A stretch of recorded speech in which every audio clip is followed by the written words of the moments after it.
Bom dia, gente! Hoje é um ótimo dia para fazer as pessoas sorrirem. Se você não me conhece, então deixa eu me apresentar. Meu nome é Letícia, eu tenho 21 anos e faço medicina na Universidade Federal Santa Catarina, no campus de Florianópolis. E nessa série aqui eu estou te falando como ir bem na prova da UFSC. E esse vídeo aqui é um dos vídeos mais aguardados por vocês. Como ir bem na redação da UFSC. A redação da UFSC é uma redação bem diferente do que a gente geralmente vê por aí no Brasil. Para começar, ela não tem dissertação, que é o gênero que cai no Enem. E segundo, que mesmo quando tinha dissertação, a redação da UFSC já era uma redação bem diferente do Enem. Então, para te ajudar a desvendar tudo sobre a redação da UFSC, o que é diferente, o que você tem que se antenar e o que você tem que estudar, continua nesse vídeo aqui. A redação da UFSC é uma redação feita em 30 linhas. É feita no segundo dia, no domingo, junto com Ciências Humanas, Química e Física. E como eu falei, diferente de muitos vestibulares, a redação da UFSC não tem a opção de dissertação. E essa mudança é bem recente. Ela aconteceu, inclusive, quando eu tava prestando vestibular. Foi um caos naquela época. Eu lembro que todo mundo surtou. Se não me engano, foi no vestibular de 2023, porque foi o único vestibular que eu prestei que não tinha dissertação. Foi o último que eu prestei. Hoje em dia, a redação da UFSC funciona da seguinte forma. O vestibular te dá um tema mais geral, com 2 ou 3 textos motivadores, que, diga-se de passagem, são bem ruins, geralmente. E em cima desse tema mais geral, eles propõem 3 gêneros com 3 temas diferentes. Não são bem temas diferentes, eles vão estar inseridos naquele tema geral ali, mas o tema vai se adequar ao gênero para você escolher e escrever sobre. Na última prova, por exemplo, no vestibular agora de 2025, nós tivemos aqui 3 textos motivadores, que foram até textos bons. Eu acho que a redação da UFSC tá melhorando um pouquinho nos textos motivadores. Quer dizer,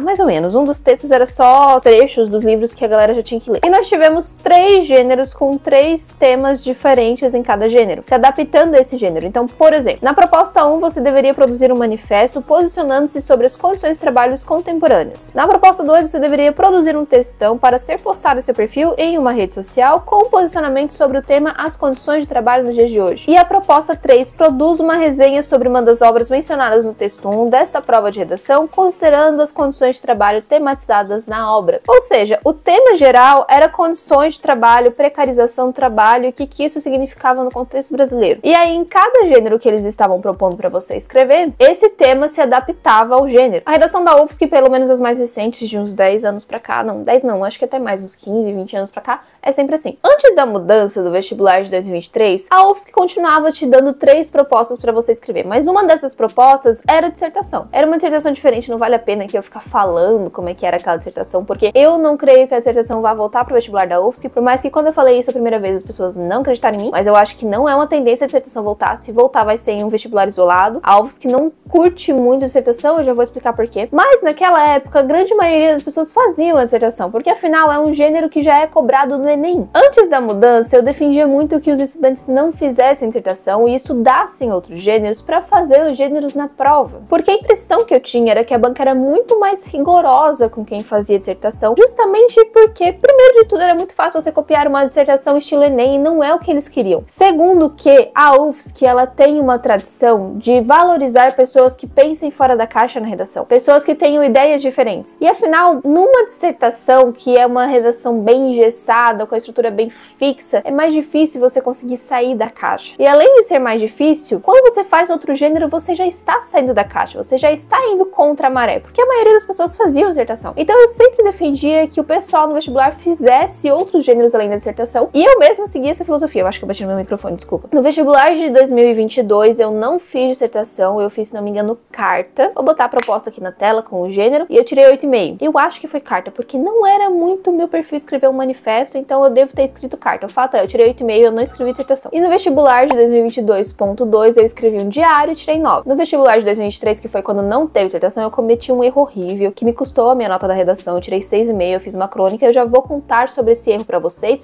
não fazerem igual. E eu sei que foi esse erro porque eu mandei um recurso e a UFSC me respondeu qual foi o erro que me tirou tanto ponto. Mas voltando pra antes de 2023, a UFSC sempre foi uma banca que gostou muito da criatividade e criticidade nas redações. E era difícil você manter essa linha de pensamento fazendo uma dissertação, principalmente com a galera que já vinha com aquela ideia mais engessada do Enem. Ai, meu cachorro tá latindo. E analisando nessa época algumas redações antigas de cartilha, era notório que a galera que fazia outros gêneros além da dissertação, na verdade não era bem nas cartilhas, porque nas cartilhas tem muita nota alta até na dissertação, mas falando com professores, com os alunos antigos, era notório que quem não fazia dissertação geralmente conseguia uma nota um pouquinho maior mais facilmente. Inclusive, uma vez um professor meu levou um livro publicado pela própria banca da UFSC. Faz muito tempo esse livro, faz acho que uns 20 anos ou até mais, porque na época que o livro foi publicado nem tinham outras opções de gêneros na UFSC, então era só dissertação, isso é muito antigo. Mas os corretores falavam exatamente isso, que eles queriam redações que fossem diferentes, que saíssem da caixa, fossem criativas, críticas e não seguissem a boiada, não seguissem a maioria. E fazer isso numa dissertação é bem difícil, por isso que eles começaram a incluir outros gêneros, para permitir mais uma criatividade da galera. Até que a banca criou tanto abuso de ficar pedindo e decidiu obrigar. E aí no vestibular de 2023, sem aviso prévio, eles tiraram a dissertação ali da redação da UFSC. Eu não achei ruim, porque eu já estava acostumada a escrever outros gêneros, mas acabou que eu fiz um erro muito terrível e fui descontada do mesmo jeito. Até eu lembro na época que o diretor da Coperv foi no COC dar uma palestra e começaram a perguntar da redação. Ele falou que a banca da UFSC não era obrigada a colocar dissertação, isso não estava no edital. Quando ele falou aquilo, me acendeu uma luzinha vermelha e eu comecei a pensar que talvez não fosse cair dissertação na banca da UFSC. Avisei algumas amigas e algumas amigas me chamaram de louca. E de fato, no vestibular de 2023 não caiu dissertação e veio pra ficar. Quando isso aconteceu, eu também falei que não ia mais cair dissertação, também fui chamada de louca por algumas amigas e não caiu mais dissertação. A UFSC não gosta de dissertação, eles gostam de outros gêneros. E cada vez mais a prova tem se mostrado não convencional. A UFSC quer forçar os estudantes a sair da caixa. Se isso é bom ou ruim, não sei, porque afinal a gente já tem muita coisa para estudar, para além de tudo isso, pensar em sair da caixa e estudar gêneros diferentões. Mas tudo bem, né? A gente tem que jogar conforme as regras deles. Se vocês forem perceber, por exemplo, no último vestibular que teve, esse vestibular agora de 2025, caíram gêneros que não são tão comuns assim. Caiu textão, resenha e manifesto. Eu acho que dos três aqui, o mais de boa é a resenha, que provavelmente foi o que todo mundo fez. Os gêneros mais comuns que caem na UFSC também não caíram aqui. Então a UFSC está claramente tentando falar para os estudantes que eles não querem pessoas que pensem engessadas e fiquem decorando estruturas de gêneros diferentes. Eles querem pessoas que leiam, que saibam os diferentes gêneros e que consigam pensar diferente da maioria. E eu acho que esse é um dos piores terrores para quem tá vindo como franco-atirador aqui para baixo para fazer a prova da UFSC e não está se preparando para ela durante o ano. Mas calma que eu vou te ajudar. E entrando agora de cabeça no conteúdo do vídeo, eu vou falar um pouquinho sobre textos motivadores. Os textos motivadores da UFSC geralmente são bem horríveis. Eu não gosto dos textos motivadores da UFSC porque eles são meio rasos. Eu acho que até já é uma própria estratégia da banca. Já vamos falar sobre isso. Geralmente os textos motivadores da UFSC, eles não são muito completos como os textos motivadores do Enem. Eles são textos mais rasos, textos que vão apenas iniciar a discussão do que os textos do Enem. Essa prova de agora até os textos foram maiores, mas para vocês terem uma ideia, um dos textos era só resenha, na verdade não era bem resenha, eram trechos dos livros que a galera já tinha que ler, ou seja, não ajudou em nada. E o outro texto era só um gráfico pequeno, metade de uma página de um gráfico. Não sei se elucidou muito pra galera, dificultou, eu acho, na verdade. Minha opinião sobre isso: primeiro, a banca não quer facilitar a sua vida. Como a banca quer ver criatividade no seu texto, não adiantaria eles darem textos muito completos, porque a galera ia seguir a linha dos textos demais. Então essa é uma estratégia para deixar a sua criatividade mais livre. Mas apesar de eles não serem tão profundos, os textos motivadores ainda te dão o posicionamento da banca sobre o assunto e você deve identificar esse posicionamento. Porque não adianta você fazer uma redação contra o posicionamento que a banca está falando. Meu cachorro começou a latir de novo. A banca pode ser totalmente contra aquele tema, assumir um lado claro, ou ser a favor daquele tema também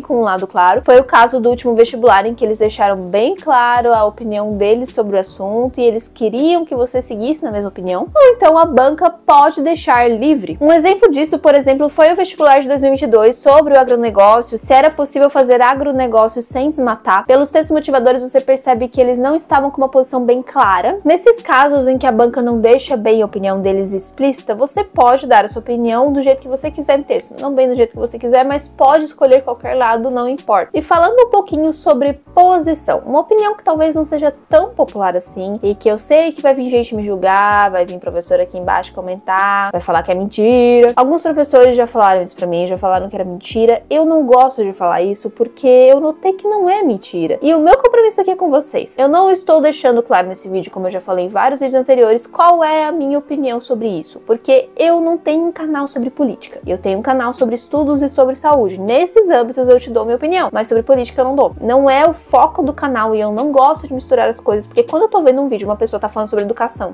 tá tudo bem, mas quando uma pessoa tá falando sobre saúde, começa a misturar política, eu saio do vídeo que eu não aguento. Então eu não vou dar minha opinião aqui, mas eu vou falar o que eu observei. No geral, na redação, a UFSC adota mais uma posição marxista e combativa do que algumas outras universidades. Posição combativa, não sei se vocês sabem muito bem o que é, mas é aquela posição de luta por um ideal, luta por uma causa. Geralmente a tendência tendência que os vestibulares da UFSC costumam seguir. Se você não quiser seguir essa opinião e for te dada a liberdade para isso de acordo com os textos motivadores, tudo bem, desde que você seja crítico, original e criativo, que a gente já vai falar mais pra frente sobre isso. Tô com medo de ser cancelado depois desse vídeo. Agora vamos falar um pouquinho sobre os gêneros. Antigamente, a UFSC tinha uma certa preferência por 3 gêneros muito comuns, que era conto, carta e crônica. Geralmente, um dos 3 estava no vestibular, ou então, claro, dissertação. Ultimamente, como eu falei pra vocês, eu não acho que essa continua sendo uma tendência ficar caindo esses 3 gêneros, porque afinal a galera começou a estudar demais esses 3 gêneros, e quando aparecem os 3 gêneros, só fazem esses 3 gêneros. Então, eu acho que a UFSC talvez não vá colocar tanto no vestibular daqui pra frente. Não significa que não tem que estudar. Você tem que estudar justamente porque caso caia, porque já caiu bastante, você tem que saber escrever muito bem, tem que estar na sua ponta da língua e você não pode cometer uns erros que em outros gêneros são mais toleráveis. Então estude esses gêneros, treine esses gêneros, saiba muito bem qual que é a diferença entre um conto e uma crônica, porque é isso que a galera mais se confunde. Tem que ser a primeira coisa que você vai estudar durante o ano, e justamente porque são gêneros mais comuns e mais conhecidos, a UFSC tem a tendência de ser mais rigorosa na correção. Então estude porque caso caia e você não tenha nenhuma outra opção melhor, você pelo menos sabe escrever aquele ali. Mas além desses gêneros, a UFSC pode cobrar absolutamente qualquer gênero. Ela tá cobrando os gêneros mais bizarros que a gente já viu. Tá caindo manifesto, diário até que é ok, mas mesmo assim foi diferente. Textão da internet, como é que se corrige textão? Como é que você vai ter critérios pra corrigir a gramática de um textão, sendo que na internet a galera não usa gramática? Pois é, não entendi. Mas ok. Mas o que eu tô tentando dizer pra vocês é: expanda a sua bagagem literária. Não precisa estudar todos os gêneros que existem, mas estude uns 10 ou 12 durante o ano. Treine esses gêneros, porque se cair um dos 10 ou dos 12, você vai saber escrever. Se não cair um dos 10 ou dos 12, ora pra Deus, faz qualquer um e seja o que Deus quiser. E torce pra dar certo. Já fiz isso, deu certo. Em diário, uma vez, por exemplo, eu não sabia escrever diário, só que eu tinha uma vaga noção, porque eu já li diário e eu tenho um diário, eu fiz assim, deu certo, tirei 9. Mas tem algumas tendências que a gente pode notar que a UFSC segue quando ela vai escolher esses gêneros, que talvez seja interessante você estudar. Tem aqui 3 dicas que podem te ajudar. Primeiro, a UFSC tá gostando de seguir a linha literária da Unicamp. Então, alguns gêneros que caíram a primeira vez na UFSC, eles caíram logo em seguida depois de cair da Unicamp. Se não me engano, manifesto e textão foram assim. Então, estude os gêneros da Unicamp porque pode ter relação com os gêneros da UFSC. E geralmente a Unicamp tem uns textos mais diferentões mesmo, ela é mais pioneira. Então, são coisas que a gente não tá acostumado a ver por aí. Se você estudar os gêneros deles, eu acho que você já vai estar bem preparado para a prova. Além disso, os gêneros podem ter a ver com as obras obrigatórias, não apenas os gêneros, mas o tema também, como ficou bem claro no último vestibular. Então, leia as obras e tente fazer um tema relacionado, treinar alguma redação com esse tema, pensar em algum gênero que pode cair. Se cair um diário, por exemplo, pode ser que caia o gênero diário. Se cair conto, pode ser que caia conto. Se cair crônica, pode ser que caia crônica e assim por diante. E terceiro, os gêneros podem repetir de uma prova para outra. Geralmente, os gêneros repetem 2 ou 3 vezes e eles podem pular prova. Então, por exemplo, pode ser que, sei lá, agora caiu resenha nessa prova. Pode ser que não caia na prova do meio do ano e não caia na prova do final do ano, mas pode ser que daqui a 2 anos caia de novo. Só que cuidado, porque quando a UFSC cobra um gênero mais de uma vez, eles são mais rigorosos na correção, porque eles partem do pressuposto que como já caiu uma vez, já é pra você ter uma base que quando você fez a primeira vez você não tinha. Ou seja, quando cai um gênero a primeira vez, como ninguém tá esperando, é como se eles te dessem uma colher de chá pra caso você cometa alguns erros, porque afinal ninguém tava esperando, é um gênero novo, beleza. Agora, se cai pela segunda vez, você não pode cometer esses erros porque já caiu uma vez, então você tinha que ter estudado. Mais ou menos é essa a lógica. Então, se você escolher fazer um gênero que já caiu, tenha isso em mente, você tem que ter a estrutura do gênero muito bem definida na sua cabeça, você tem que ter estudado, porque talvez, se não, vale a pena você se arriscar em um gênero que não caiu antes e você tem uma vaga noção do que é. Sobre a escolha de qual gênero você vai escrever na prova, eu acho que você tem que levar alguns pontos em conta quando você for escolher qual gênero você vai escrever. Primeiro de tudo, você tem que levar em conta o gênero que você mais sabe escrever, o gênero que você mais treinou, o gênero que você mais tem domínio sobre a estrutura do gênero. Isso é muito importante. Todo gênero ele tem uma estrutura a ser seguida. Não são estruturas tão fixas quanto a dissertação. Alguns até têm umas estruturas um pouquinho mais fixas, como por exemplo artigo de opinião, reportagem, ok. Só que no geral não é tão fixo assim. Só que tem uma estrutura, tem uma linha a ser seguida, porque afinal é aquele gênero. Não adianta você fazer, por exemplo, um diário e falar que é uma carta, porque não vai ser. Então cada gênero tem uma estrutura a ser seguida e você tem que conhecer essa estrutura, principalmente se for um gênero caindo pela segunda vez. Se for um gênero caindo pela primeira vez, você pode até ter uma certa apenas noção vaga. Quando eu fiz diário, por exemplo, foi a primeira vez que caiu o diário. Eu errei algumas estruturas do diário. No geral, ficou parecido com o diário, diário, mas, por exemplo, eu me esqueci de colocar a data. E eu tirei 9, não foi descontado tanto assim. Agora, se caísse diário de novo e eu fizesse a mesma coisa, provavelmente seria descontado mais. Então, é isso que você tem que ter em mente. Cada gênero tem as suas partes fixas que não pode mudar muito. O ideal é você saber aquilo ali. Por exemplo, toda carta deve ser assinada. Você não pode colocar o seu nome no vestibular e geralmente eles te falam como assinar essa carta. Mas se eles não te falarem, você tem que assinar de algum jeito que você não se identifique. Por exemplo, vestibulando, ou então candidato da prova da UFSC. Toda carta também tem data e local. Então isso você tem que se antenar. E isso aqui é algo que a UFSC pega muito pesado, principalmente nos 3 gêneros clássicos. Carta, conto e crônica cai muito a estrutura do gênero. E foi isso que eu errei no vestibular de 2023. Eu fui escrever uma crônica e eu acabei escrevendo um conto, porque é bem tênue a linha entre os dois. Os dois se parecem muito, mas uma crônica é uma crônica e um conto é um conto. Só que na época eu não sabia. Eu sabia, eu tinha uma noção que os dois se pareciam muito, mas eu não tinha treinado durante o ano porque eu não pensei que fosse cair. Eu treinei outras coisas. Então isso não pode acontecer. Confusão entre gêneros, trocar um gênero e escrever outro, e você não saber muito bem a estrutura do gênero que você vai escrever, principalmente se não for a primeira vez que estiver caindo, pode te tirar muito ponto. Inclusive eu mandei recurso pra UFSC porque eles me tiraram ponto de tudo. Tiraram até pontos de gramática. E eu mandei um recurso justamente falando que não era pra eles terem tirado ponto de gramática, sendo que eu apenas tangenciei o gênero. E a resposta que eles me deram foi mais ou menos assim: a gente sabe, mas como a gente não suporta tangenciamento de gênero, a gente desconta de tudo mesmo. Tá, foi bem mais rebuscado que isso, mas foi mais ou menos assim. Foi algo do tipo: pois é, Letícia, a gente sabe que você só tangenciou o gênero, mas olha só, essa gramática que você usou no seu texto, ela é uma gramática de conto, não é uma gramática de crônica. Algo mais ou menos do tipo: como você errou demais, a gente vai descontar de tudo. Então, pra vocês terem uma ideia, tangenciar gênero é uma das coisas que mais podem te descontar ali na prova. Não quero que você faça isso, e é por isso que você tem que estudar uns 10 ou 12 gêneros por ano, e eu acho que dá tempo disso. Você pode estudar um gênero a cada 2 semanas, por exemplo. Depende muito do seu tempo, do seu planejamento. Não adianta só você estudar o gênero e não treinar, isso é muito importante. Você tem que treinar a redação. Aproveitando que a gente já começou a falar sobre isso, eu não tinha colocado no roteiro desse vídeo falar sobre quanto treinar por ano. E depois que eu terminei o roteiro, eu percebi que foi um erro. Então eu vou falar agora quanto que você deve treinar por ano. Depende muito do seu tempo. Uma coisa que você tem que ter em mente é: não adianta você estudar o gênero e não treinar, e não adianta você treinar e não corrigir. Então o ideal é, pensando numa utopia, é fazer uma redação por semana. Eu não conseguia, por exemplo, mas eu tenho uma facilidade para redação. Então com isso eu ficava um tanto quanto mais tranquila. Se você não tem facilidade com redação, se você não tá acostumado com a redação da UFSC, se você nunca fez, é melhor você, quem sabe, negligenciar outras partes do estudo para fazer uma redação, principalmente se você quer medicina ou outro curso que tenha peso na redação. Mas sempre que você fizer uma redação, você tem que corrigir a anterior. Então, pensando numa utopia, o ideal seria fazer uma redação por semana e corrigir depois que você termina uma redação. Então, por exemplo, fazer uma redação hoje e já aproveitar e corrigir a redação da semana passada, que já é para eu ter recebido a correção. Agora, pensando em realidade, talvez você não consiga fazer uma por semana, mas o ideal é uma a cada 15 dias. E aí, numa semana você faz a redação, na outra você corrige. E por gênero, o ideal é você treinar 2 vezes. A primeira vez, escrevendo a primeira vez, não conhecendo muito do gênero, corrigir essa primeira redação e depois fazer mais uma pra ver se você pegou bem. E se você não pegou bem, continua treinando aquele gênero. Às vezes você vai perder ponto na sua redação, não é pelo gênero em si. Você acertou o gênero, mas errou nas outras coisas que eu já vou falar o que é. Aí talvez o ideal não seja ficar repetindo aquele gênero, mas sim treinar essas outras coisas em vários gêneros diferentes. Você já vai entender. Agora, o segundo ponto que você deve pensar quando você for escolher o gênero no dia do vestibular. Nós temos praticamente 3 tipos de gêneros: narrativos, argumentativos e expositivos. Claro que o gênero argumentativo e expositivo, geralmente eles dão uma tangenciada, eles ficam ali meio que... Sabe a teoria dos conjuntos, que eles se juntam ali no meio? É mais ou menos isso. Só que tem alguns gêneros que separam mais. Então, por exemplo, gêneros narrativos: conto, diário, às vezes algumas cartas podem ser narrativas. Gêneros mais argumentativos: um textão da internet, um artigo de opinião, um manifesto, uma reportagem. Uma carta também pode ser argumentativa. Gêneros mais expositivos: resenha de filme, resenha de livro. Carta também pode ser expositiva e não tanto argumentativa. A carta pode ser o que quiser, né? Porque carta é muito livre. Uma crônica seria mais uma argumentação, porque a crônica da UFSC geralmente ela é mais introspectiva. Se você for uma pessoa mais criativa, eu recomendo que você vá para os gêneros narrativos, porque os gêneros narrativos eles admitem uma maior criatividade que pode ser canalizada ali para você criar uma história. Se você for uma pessoa que não é tão criativa, o ideal é você ir para os gêneros argumentativos ou expositivos. Os gêneros argumentativos eles são mais críticos, então você vai ter que treinar a sua criticidade nos gêneros mais argumentativos. Os gêneros expositivos eles não são tão críticos, só que qual que é o problema de um gênero puramente expositivo? A UFSC pontua muito criticidade, então você vai ter que fazer uma redação muito mais impecável num gênero expositivo, puramente expositivo, do que num gênero mais argumentativo, que você tem uma maior facilidade em ser crítico. Isso tudo você deve levar em consideração. Se você for mais criativo, vai mais para uma narração; se você for mais crítico, mais para uma argumentação.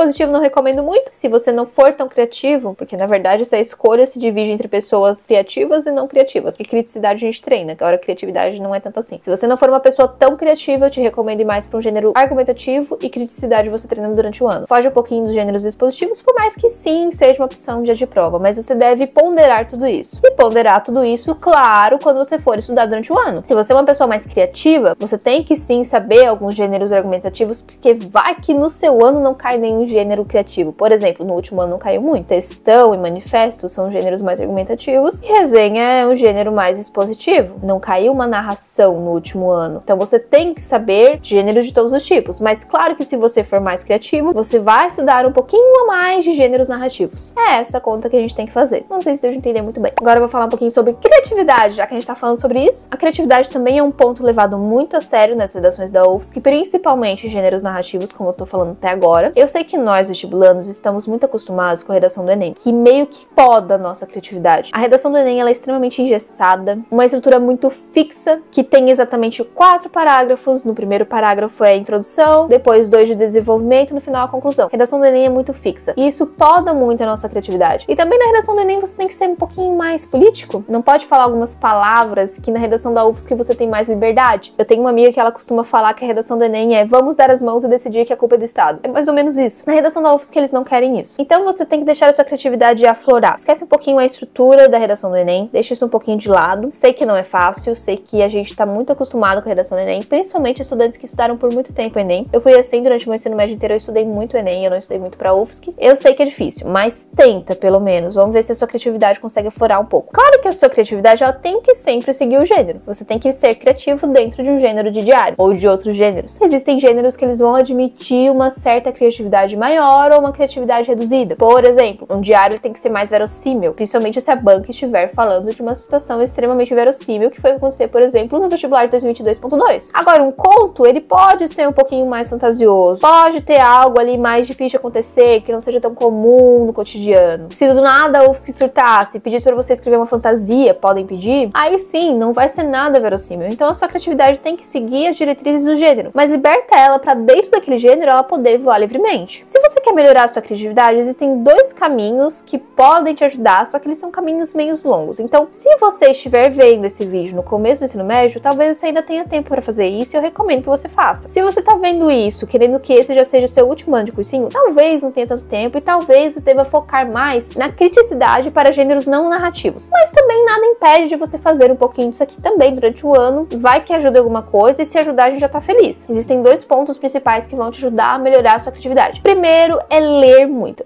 Eu sei, a galera agora vai sair do vídeo, mas não precisa ler Machado de Assis. Como vocês sabem, eu sou uma pessoa que leio muito. Inclusive, essa aqui é só uma parte da minha estante, tem mais 2 prateleiras ali pra cima. Você não precisa ler livros extremamente difíceis, por mais que aqui tenha, sim, uma Clarice Lispector. Se vocês forem ver, os outros livros não são livros mais difíceis de ler. Olha só o que tem aqui. Aqui tem Anne, tem O Último Trem para Londres, que é um livro muito legal de ler, tem A Cidade do Sol, tem Orgulho e Preconceito, odiei ler, inclusive. Eleanor Parker, que é um romance, tem A Sereia, que é um livro da Keira Cass, que é a mesma autora da Seleção, tem livro da Meg Cabot, inclusive tem vários, tem O Garoto da Casa ao Lado, tem Tamanho 42, Não é Gorda, que é um livro de narração também, Idol Shin, A Garota Americana, tem o Capitão de Areia aqui também, mas ignora. Tem A Prometida, Traição, aqui nessa estante não vai ter, mas eu já li Jogos Vorazes, ali pra cima tem Divergente. O que eu tô tentando te falar é, você não precisa ler Machado de Assis, Lima Barreto, Macunaíma, Cruz e Souza, que, meu Deus, que livro horrível, pra ter sua criatividade aflorada. Na verdade, é justamente ao contrário. Esses livros, pra quem não tá acostumado a ler, vão só podar sua criatividade porque vão te fazer criar ranço da leitura. E não é o que a gente quer no momento. Pra vocês terem uma ideia, eu leio pra caramba. Aqui as minhas 2 estantes estão cheias, tem muito livro aqui, eu vou ver se eu consigo tirar uma foto, se eu lembrar. E eu odeio ler Machado de Assis, eu não gosto, eu acho uma leitura pesada, eu sei que ele é um gênio da literatura, só que eu odeio, eu acho muito difícil de ler e eu nunca consegui terminar um livro de Machado de Assis na vida. Sim, eu leio alguns outros clássicos que eu gosto muito, tipo, eu gosto muito de Clarice Lispector, tudo bem, mas é porque eu já leio há muito tempo. Você não precisa ler esses livros pro vestibular, a não ser que seja uma leitura obrigatória, aí tudo bem. Vai ler coisa que a gente gosta, entendeu? Lê romance, lê Jogos Vorazes, lê Divergente. Esses livros que são histórias que a gente gosta é o que a UFSC quer ver. Eles querem esse tipo de criatividade mais tranquila de ler. Eles não querem um livro estilo Machado de Assis ali na redação. Então lê o que a gente gosta. Lê Jogos Vorazes, lê Divergente. Eu sempre falo que não existe pessoa que não gosta gosta de ler. Existe pessoa que não sabe ler. Existe pessoa que quando vai ler a primeira vez, pega uma macunaíma. Existe pessoa que às vezes não gosta de ler livro narrativo, e aí isso é um problema pra redação, mas tudo bem. E aí vai pegar um livro de mais argumentação e exposição de ideias e pega os livros de física quântica pra ler de cabeça. Não vai dar certo. Comece a ler livros mais fáceis, livros que geralmente são best-sellers, livros mais tranquilos. Se você ler alguns desses livros durante o ano, a sua criatividade já vai aflorar muito. E não, a história que está nesses livros não é muito fantasiosa, muito rebuscada pra você colocar numa redação da UFSC. É claro que é diferente, uma redação não é um livro, mas você pode seguir na mesma linha. Mas também isso já é importante eu falar na criatividade também. Não copie histórias. Eu tenho uma amiga, por exemplo, que ela fez uma redação em diário que parecia muito com o livro Extraordinário. Inclusive, é um ótimo livro. E foi descontado. Então, leia livros, não pra você copiar a história, principalmente se forem best-sellers ou clássicos. Mas leia livros pra você ter uma ideia legal e quem sabe, ali no dia, você pode misturar histórias. Você pode, assim, pegar um Divergente e misturar com Jogos Vorazes. Fazer algo do tipo, escrever uma distopia. Já teve um ano da UFSC, por exemplo, que eles pediram um conto e tinha um certo pezinho ali numa distopia, porque eles pediam pra você retratar uma realidade não muito legal, futura do Brasil. Bem interessante. Então esse é o primeiro ponto. Leia bastante, leia livros que você goste, leia livros legais. Segundo ponto, crie, escreva. E eu não tô falando apenas de escrever redação, eu não tô falando de escrever apenas textos de 30 linhas. Escreva o que você quiser, escreva um conto, escreva o que você dá na telha. Eu tinha exercício quando eu tava no pré-vestibular que não foi proposital e que depois só eu percebi que me ajudou bastante. Eu escrevi um diário, porque essa era uma das formas que eu tinha pra canalizar minha ansiedade. Inclusive, talvez seja isso que eu esteja precisando agora. Eu tenho que voltar a escrever meu diário. Eu sempre escrevi um diário, eu mantive um diário desde o ensino médio até o cursinho. Depois que eu passei na faculdade, eu parei de escrever um pouco. Essa era a minha forma de canalizar a minha ansiedade, conseguir colocar alguns sentimentos que estavam entalados na garganta no papel. E isso me ajudou muito, porque me ajudou a deixar a minha criatividade mais solta, me fez entender como colocar sentimentos profundos no papel, e isso a UFSC adora, eles amam sentimentos profundos colocados no papel de uma forma legal de se escrever. Me ajudou também a entender o que era um diário, e aí eu consegui escrever um diário na prova, e me ajudou a sair da caixa. Então escreva muitas coisas, não precisa ser um diário se você não quer escrever um diário, por mais que é um ótimo exercício. Pode ser, por exemplo, um roteiro de uma série, pode ser um roteiro de um filme, por que não? Pode ser uma história de uma série, se você não consegue escrever um conto, pense que você está escrevendo uma série, um episódio de uma série. Pode ser algo que você viu e começa a pensar sobre aquilo, começa a, sei lá, ter umas ideias mais introspectivas. Escreva, crie. Eu sei que tem gente que gosta de desenhar também, ajuda. Não é a melhor forma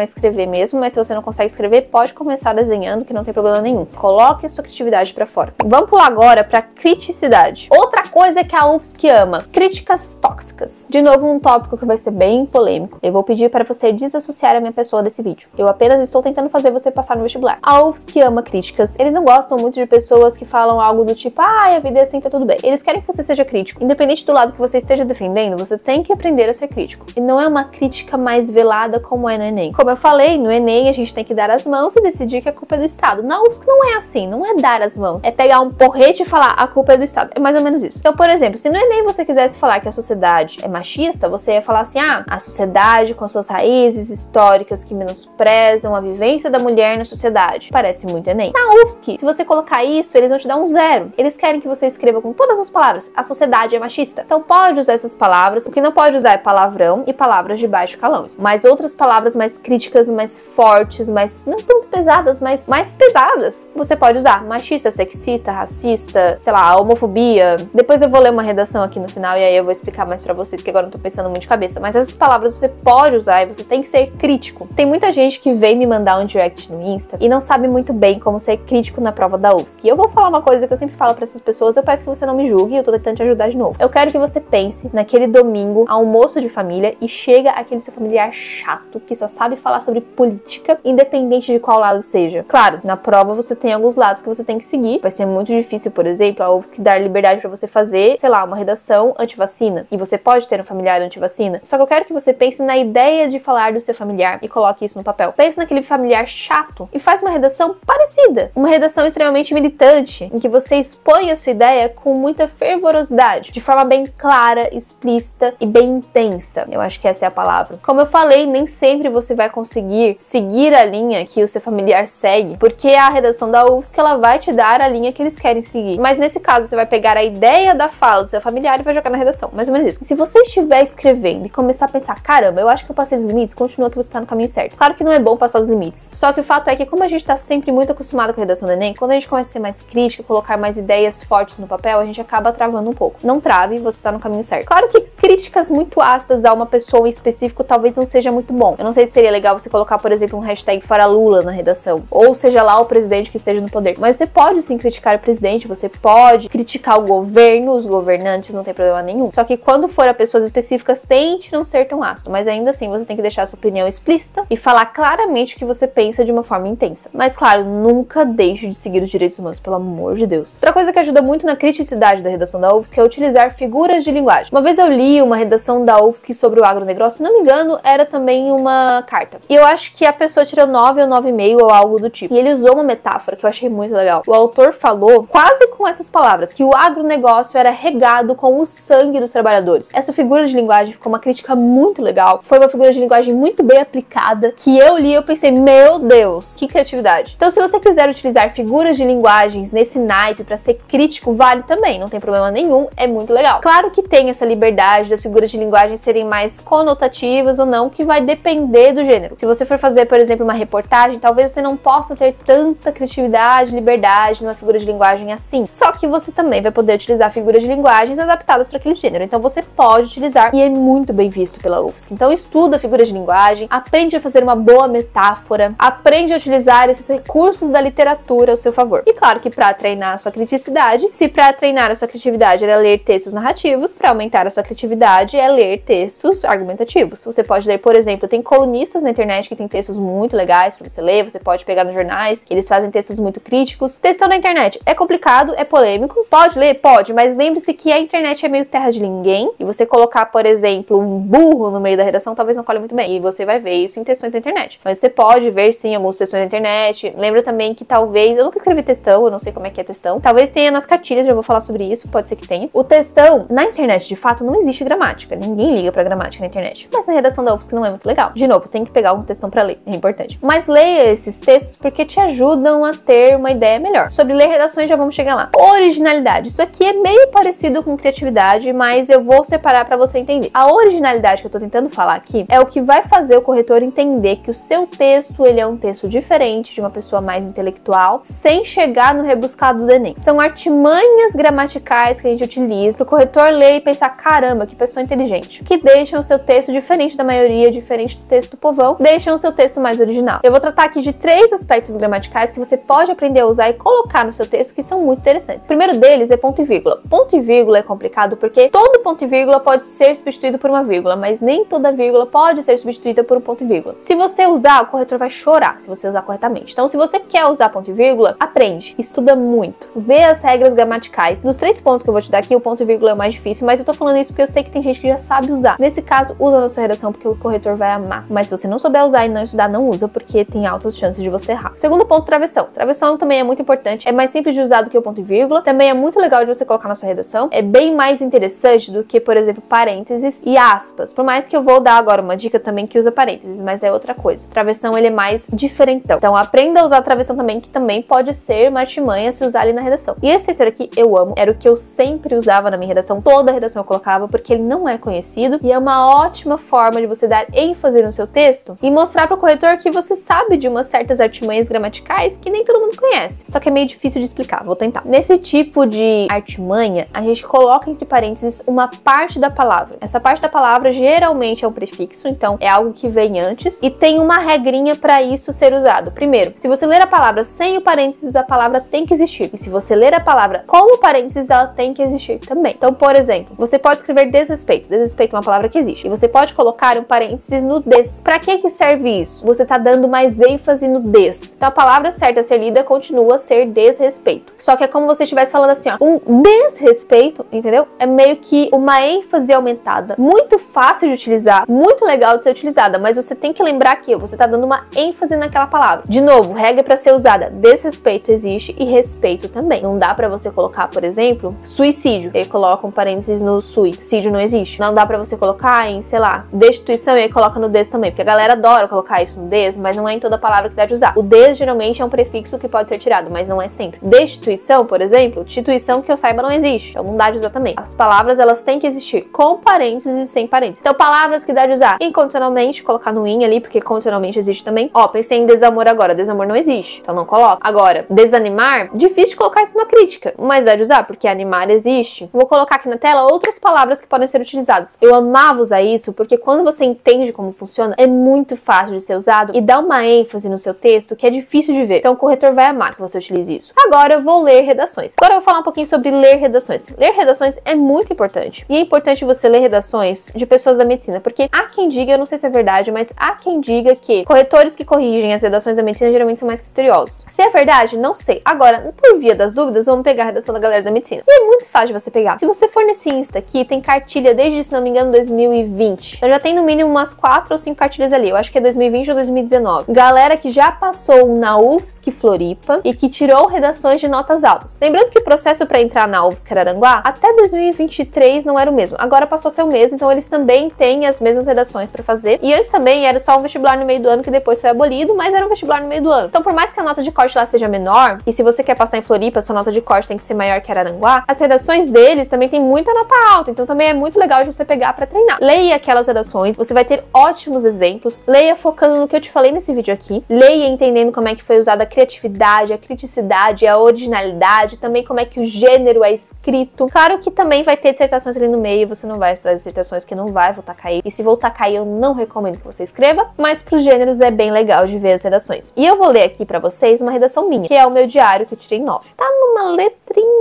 O tema do diário era homeschooling, pra resumir. Eu deveria escrever um diário sobre homeschooling e usando tudo que eu já falei pra vocês, eu tinha que ser crítica. O título, primeiro dia de aula, fui ensinado ou enganado. Isso aqui também é muito importante. O título hoje em dia, se eu não me engano, não está sendo mais obrigatório. Se você colocar um título, não é pra ser um título nada a ver, um título mais do mesmo, porque senão você não coloca título. Na minha época, o título ele era obrigatório, então eu também tinha que aprender, além de tudo, como escrever um bom título. Vai depender do seu gênero, porque tem gênero que tem título e tem gênero que não tem título. Carta não tem título, por exemplo, mas agora crônica e conto tem. Tem que ser um título diferentão. Lembra que o título é a primeira coisa que o seu corretor vai ler. Se ele lê um título meia boca, algo do tipo Um dia de aula, ele já vai ler o seu texto com uma cara de nojo. Agora, se ele ler um título bem legal, ele já vai ler o seu texto com bons olhos. Eu gostava sempre de fazer nos meus títulos uma pergunta reflexiva. Não é pergunta óbvia, pergunta com uma resposta óbvia, uma pergunta que gere curiosidade e reflexão. Porque aí o corretor ia ler o meu título e ia pensar, caramba, será que ele foi ensinado ou foi enganado? Vai gerar uma certa curiosidade. Então, primeiro dia de aula, foi ensinado ou enganado? Querido diário. Pois é, vocês notam que eu não coloquei a data como eu falei pra vocês. Foi um erro meu, fui descontada com toda certeza. Querido diário, hoje começou o ano letivo, aqui em casa. Entre aspas, porque tal forma de viver não pode ser considerada educação. Ah, outra coisa que é bem legal de utilizar, pontos de exclamação. Ponto de exclamação não é algo utilizado no Enem porque ele dá muita ênfase. Só que aqui na redação a gente precisa de ênfase. Então utilizem pontos de exclamação. Na verdade, parece muito mais com uma prisão. Uma condição de sobrevivência. Olha só, sobrevivência existe, vivência existe. O que eu queria deixar bem claro ali pro meu corretor? Que ele estava apenas sobrevivendo. Então, tipo, é diferente de eu falar assim, ah não, minha vizinha tá sobrevivendo. É diferente de falar assim, caramba, ela tá só sobrevivendo. Mais ou menos isso. Uma condição de sobrevivência na qual sou privado de ter aulas regulares sobre assuntos de meu interesse e de socializar com os meus colegas. Ou seja, a gente já consegue perceber que o cara, que essa criança, no caso, né, tá em homeschooling e que ela não gosta. Infelizmente, estou encarcerado nessa realidade. Cara, encarcerado até hoje, não sei como é que eu consegui lembrar dessa palavra na hora, mas tudo bem. Essas palavras mais diferentes não são palavras muito difíceis, você sabe o que é encarcerado, mas é uma palavra que você vai ler e pensar, nossa, que palavra diferente. É legal de usar também, por isso que é importante a leitura. Nessa realidade, até completar 15 anos, já que mamãe disse que nessa idade estarei livre para fazer o que quiser da minha vida. Procurar um diploma de ensino fundamental e descobrir o que são átomos parece ser um bom início. Em suma, aprender o que crianças normais sabem e eu não sei. Uma coisa que eu fui conversar depois com a minha professora de redação, que ela gostou muito, e que eu já comecei a colocar aqui e eu nem percebi, ela gostou do fato de que na minha redação, essa criança que estava em homeschooling, ela parecia muito alienada. Porque foi isso que eu quis passar na minha redação, que o homeschooling, dependendo dele, aliena as pessoas. E uma pessoa alienada, ela não saberia o que são átomos. Então já começa assim, bem interessante, porque afinal, uma criança, talvez não com a idade dele, porque eu botei aqui que, se não me engano, ele tem 12 anos, uma criança de 12 anos já deve saber o que são átomos. E ele não sabe. Então eu quis passar essa imagem de alienação, que querendo ou não, já é uma crítica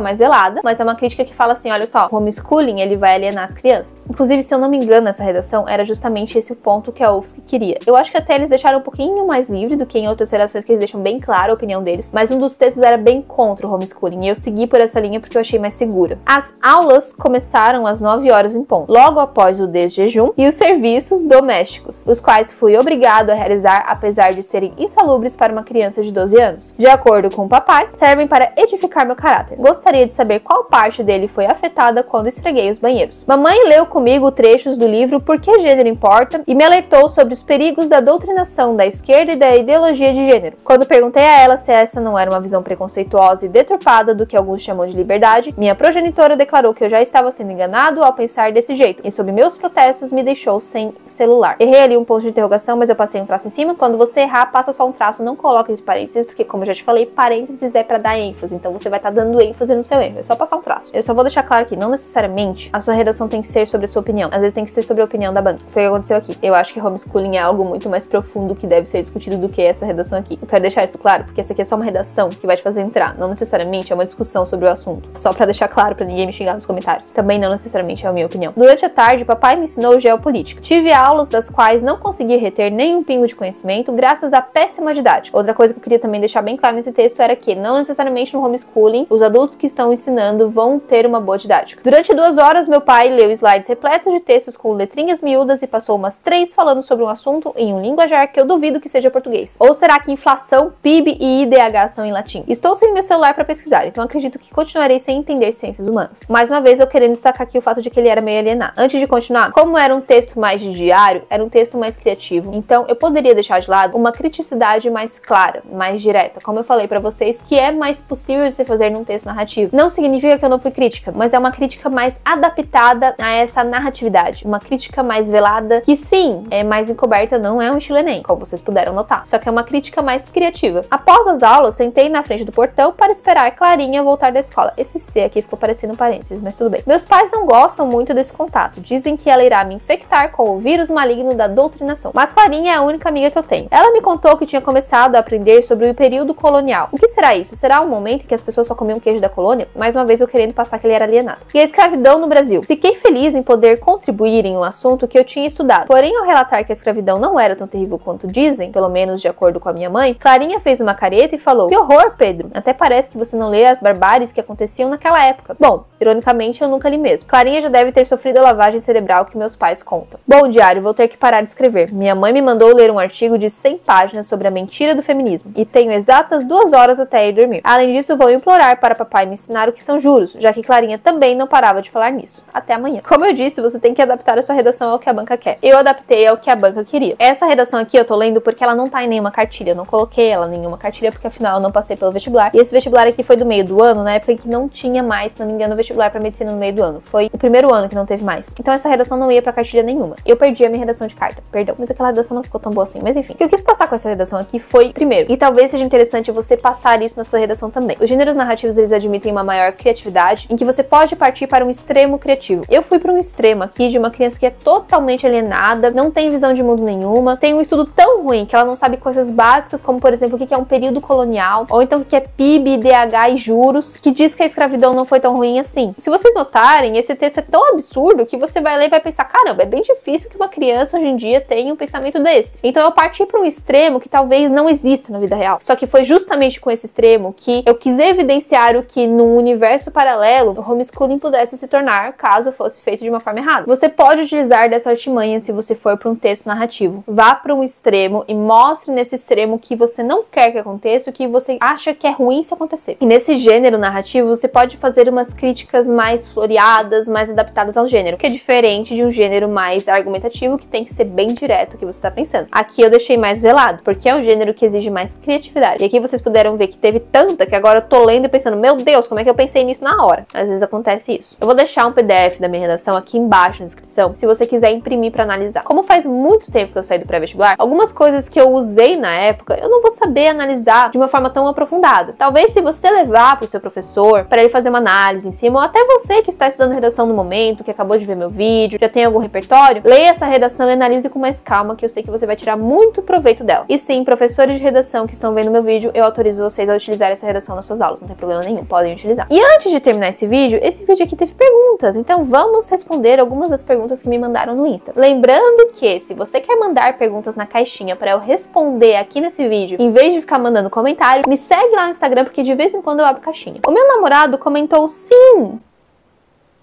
Te amo, amor. A Elo Oliveira comentou: tem alguns livros que indicam ler para fazer a redação. Quais são? A UFSC ela não tem uma lista exata de livros para ler. Eu sei que alguns vestibulares no Brasil têm específicos para redação. Tem a lista de obras obrigatórias de literatura que você tem que ler, não apenas para redação, mas para prova. E como eu falei, pode te dar alguma dica do que está por vir. No ademais, são esses livros que eu já falei aqui no vídeo. Jogos Vorazes, Divergente, não cai na laia de eu vou ler Machado de Assis. Aí a pessoa nunca pegou um livro na vida, vai ser horrível para você. A Mab me perguntou se eu poderia compartilhar um pouco como foi a minha preparação ao longo do ano para redação. Como eu falei para vocês, eu tinha facilidade em redação, então não foi algo exatamente que eu foquei em outras coisas que eram mais urgentes. Eu sou uma pessoa que eu tenho um pouquinho de hiperfoco, então às vezes acontecia de eu pegar uma tarde e fazer 3 redações de uma vez só. Então o que eu fazia era, eu gostava de fazer no mínimo umas 3 ou 2 redações por mês, e eu focava nisso. Às vezes eu fazia 2 redações em uma tarde só, às vezes eu fazia uma redação a cada 15 dias, às vezes eu fazia 3 redações em uma tarde só. O fato é, eu queria estar sempre treinando, e eu ficava sempre treinando gêneros novos. Quando eu aprendi um gênero novo ali no cursinho, eu fazia esses gêneros, treinava esses gêneros. Só que eu sempre tomava muito cuidado para corrigir essas redações. Então sempre que eu recebia nota, eu ia numa espécie de monitoria que tinha com a professora e perguntava o que eu tinha feito de errado naquela redação ali. Então isso que era muito importante na minha preparação também. A Mabi perguntou sobre criatividade, narratividade e gramática. Tem uma setinha aqui que eu imagino que seja maior. A gramática na UFSC, ela é importante. A UFSC desconta bem mais gramática que no Enem, porque eles não têm a taxa de erro. No Enem, se você errar até 2 vezes em gramática, eles não descontam nada. Na UFSC, essa taxa de erro não existe. Então eles vão descontar qualquer erro de gramática que você tiver. A diferença é que, se você tiver um bom texto no geral, eles vão ser menos severos. Então, por exemplo, se você tiver um texto ruim, 2 erros de gramática, eles vão descontar 1 ponto. Agora, se for um texto bom, 2 erros de gramática, eles vão descontar meio ponto. Essa é a diferença. Mas a gramática, ela é muito importante também. Mas sim, de certa forma, a gente pode falar que a criatividade e narratividade é mais importante que a gramática. E o André perguntou se acha necessário contratar uma professora isolada, eu imagino que seja isso, ou só o cursinho já é suficiente. Depende do seu cursinho, depende do professor que está no seu cursinho. Se for um cursinho que não tem preparação para a redação da UFSC, não é bom. Você precisa principalmente de alguém que corrija a sua redação, não é apenas te ensinar como fazer redação, porque isso até que relativamente é fácil de você aprender sozinho. Com esse vídeo aqui eu já te dei a dica principal e as diretrizes de como você vai estudar em casa, mas você precisa de alguém que corrija e tenha experiência em corrigir redação da UFSC. Não dá pra ser uma pessoa que acabou de começar a corrigir ontem. A pessoa tem que estudar pra corrigir uma redação da UFSC, pra entender como é que a UFSC gosta de fazer redações. Então, se o seu cursinho não tem uma professora especializada, não é um cursinho focado na UFSC, sim, é bom você ir atrás de alguém pra principalmente corrigir essas redações e te dar um feedback. Vou deixar aqui na tela algumas professoras que eu recomendo muito. Agora, se o seu cursinho já tem uma boa professora de redação, talvez não seja necessário. Talvez você consiga ficar só com esse cursinho. No COC, por exemplo, eu tinha ótimas professoras de redação, que eu já deixei aqui na tela algumas delas, inclusive, que eu não via necessidade de contratar alguém por fora, então eu fiquei com elas e foi ótimo. Mas sim, se você não tem cursinho focado, você tem que ir atrás, principalmente um corretor, porque senão você fica muito perdido. Você não vai saber quando você estiver errando ou não. Então é isso, gente. Espero que vocês tenham gostado desse vídeo. Se você gostou, não se esquece de se inscrever aqui no canal e ativar o sininho pra não perder nenhum vídeo, compartilhar esse vídeo com seus amigos, curtir, deixar seu comentário aqui embaixo que eu prometo que eu vou te responder. E não se esquece de me seguir lá no Instagram, porque lá meu contato com vocês é muito mais rápido e direto. Beijo, até mais!